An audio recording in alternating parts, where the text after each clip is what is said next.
This afternoon at approximately 10 minutes after 2, the Albuquerque Police Department 911 Emergency Communication Center started receiving multiple calls of subjects in the area of 400 Espanola Southeast. Information came in that at least one of the subjects was armed with what's described as a long gun. One person called that gun in as being a shotgun. Another person called that gun in as being an assault rifle.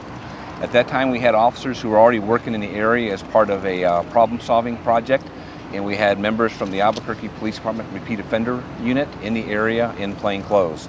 As those officers arrived on scene, they saw subjects matching the description that had been provided of the subjects involved with this incident standing on a balcony armed with a rifle. Officers identified themselves as members of the Albuquerque Police Department, told the subjects to show their hands and immediately get down on the ground. Subjects complied except for one subject who was described as Hispanic male. He refused multiple commands by the officers to stop, turn around, and show his hands to them. He continued walking away from officers southbound on Espanola. At that time, officers were armed with both less lethal weapons as well as a lethal weapon. The subject continued to refuse to obey the commands of the officers.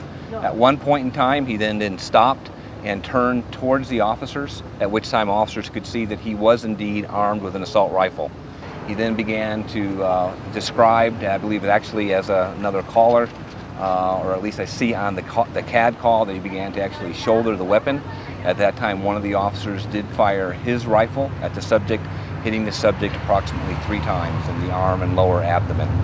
That subject has been transported to the University Hospital and is currently in surgery. What we know thus far is that the subject is a Hispanic male. We believe that he has had multiple prior contacts with law enforcement.